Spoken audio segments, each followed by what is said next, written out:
Former U.S. National Security Advisor Michael Flynn has triggered fresh controversy by alleging that Western intelligence agencies are actively working to derail President Donald Trump's push for a negotiated end to the war in Ukraine.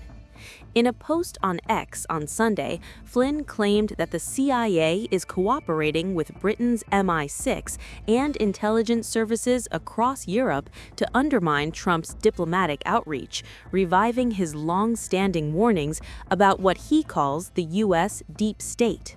Flynn argued that European powers, whom he grouped with NATO but excluding the United States, are intent on prolonging the conflict with Russia. The EU, aka NATO without the US, desperately wants war with Russia, Flynn wrote. He further alleged that influential figures within the US administration and Congress are aligned with this objective, accusing them of seeking a state of perpetual conflict rather than a negotiated settlement. His remarks echoed recent comments by U.S. Director of National Intelligence Tulsi Gabbard, who has publicly criticized media coverage of the war.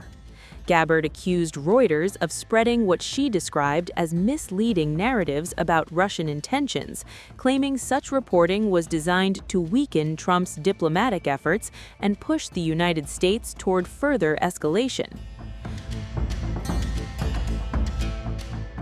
But what I've seen over these months is that every time they make progress and they move closer and closer to that hope for peace, the warmongers in the deep state step up and try to do everything they can to stop them.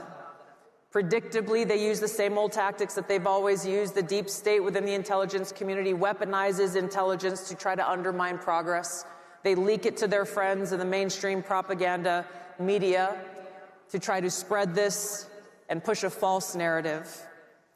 They foment fear and hysteria as a way to justify the continuing of the war and their efforts to undermine President Trump's efforts towards peace, and do so specifically in this case in order to try to pull the U.S. military into a direct conflict with Russia, which is ultimately what the EU and NATO want. We cannot allow this to happen. We have to see clearly what's happening before our very eyes and stand united in this cause of peace.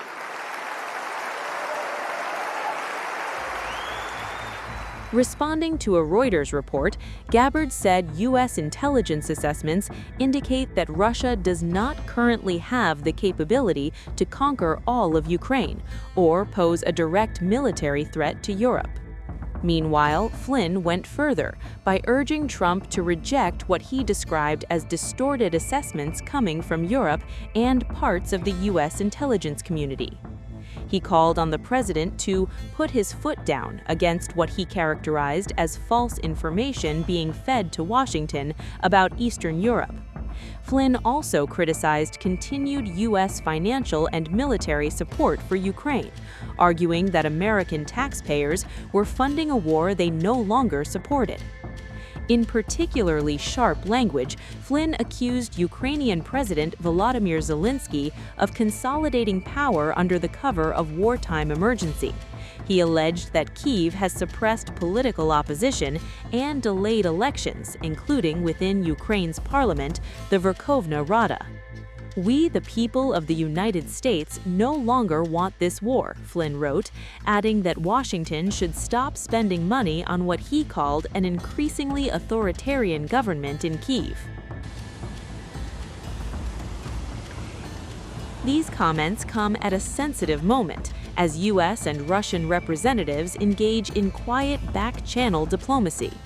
Russian envoy Kirill Dmitriev has been meeting in Miami with figures close to Trump, including U.S. Special Envoy Steve Witkoff and Trump's son-in-law Jared Kushner, to discuss a potential peace framework. Дискуссии проходят конструктивно, начались и продолжатся сегодня, и также продолжатся завтра.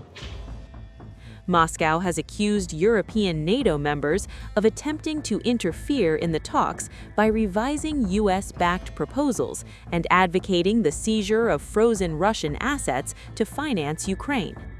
Russian officials have welcomed what they describe as dissenting voices in the West. Dmitriev has publicly praised Gabbard for challenging narratives surrounding Russia and for highlighting what he called entrenched war lobby dynamics within Western institutions. Despite these diplomatic efforts, U.S. intelligence assessments continue to suggest that Russian President Vladimir Putin has not fully abandoned his territorial ambitions in Ukraine, according to officials familiar with the matter. The uncertainty over Moscow's intentions has fueled debate in Washington. On NBC's Meet the Press, Republican Senator Lindsey Graham said it remained unclear if Putin would accept the current peace proposals. He warned that if talks collapse, the United States should consider harsher measures, including seizing ships transporting Russian-sanctioned oil and designating Russia a state sponsor of terrorism over the alleged deportation of Ukrainian children. Reports on a leaked U.S.-drafted peace proposal suggest it would require Ukraine to stay out of NATO, limit its military size, and relinquish control of parts of the Donbas region in exchange for Western security guarantees. Ukraine and its European allies have firmly rejected any territorial concessions, while Russia insists that a lasting settlement must include Ukrainian neutrality and recognition of what it calls the realities on the ground. U.S.-led diplomatic efforts to end the war in Ukraine gained momentum over the past several days, as American, European, Ukrainian, and Russian officials held parallel rounds of talks in Florida. U.S. Special Envoy Steve Witkoff said discussions held over 3 days in Miami were productive and constructive, with a focus on aligning positions between Washington, Kiev, and European partners on a potential path toward ending the nearly 4-year conflict. Taking on social media, Witkoff said meetings with Ukrainian and European officials centered on developing a shared strategic framework. According to Witkoff, the talks addressed 4 key pillars: further refinement of a U.S.-drafted 20-point peace plan, multilateral security guarantees for Ukraine, a separate U.S.-led security guarantee framework, and economic recovery plans aimed at rebuilding Ukraine after years of war. Over the past 3 days in Florida, a Ukrainian delegation led by Rustem Umerov and Lieutenant General Andriy Hanatov held constructive talks with U.S. and European counterparts, including Special Envoys Steve Witkoff, Jared Kushner, and senior White House officials. The discussions focused on advancing a 20-point peace plan, aligning U.S. and multilateral security guarantees, and developing an economic recovery framework with emphasis on timelines and next steps. Ukraine reaffirmed its commitment to a just, durable peace and thanked the United States and partners for their leadership and support.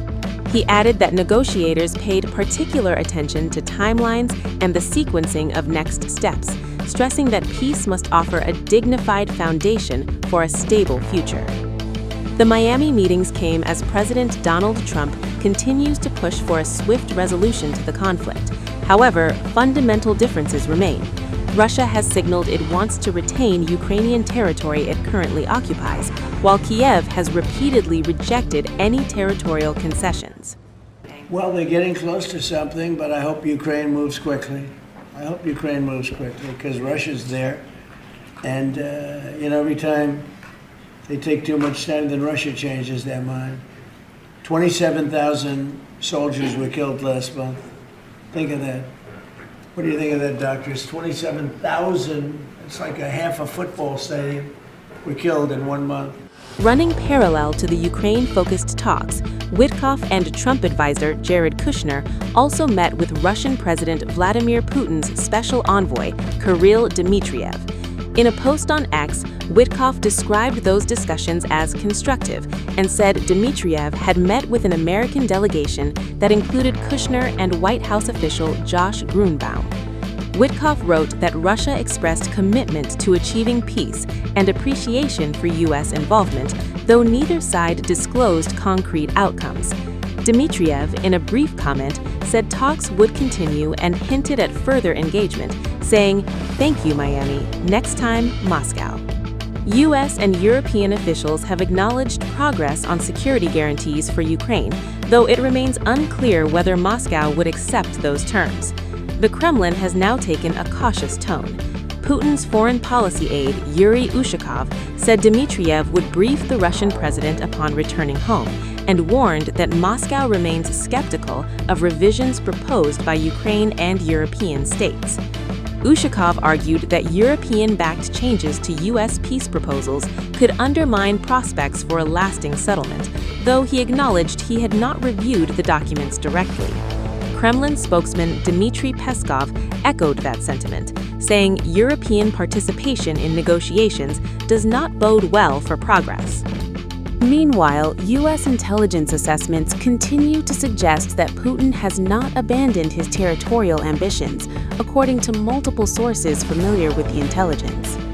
Responding to a Reuters report, Director of National Intelligence Tulsi Gabbard said U.S. assessments indicate Russia does not currently have the capability to conquer all of Ukraine or threaten Europe. Still, uncertainty remains over whether Moscow would accept the current peace framework. And do so specifically in this case in order to try to pull the U.S. military into a direct conflict with Russia, which is ultimately what the EU and NATO want. We cannot allow this to happen. We have to see clearly what's happening before our very eyes and stand united in this cause of peace. Meanwhile, on NBC's Meet the Press, Republican Senator Lindsey Graham said it was unclear whether Putin would agree to the deal and warned of tougher measures if talks fail. Graham suggested targeting ships carrying sanctioned Russian oil and called for Russia to be designated a state sponsor of terrorism over the alleged deportation of Ukrainian children. The leaked U.S.-drafted peace proposal reportedly includes provisions requiring Ukraine to remain outside NATO, limit its military size, and relinquish control of parts of the Donbass region in exchange for Western security guarantees, according to reports. Ukraine and its European allies have rejected those terms.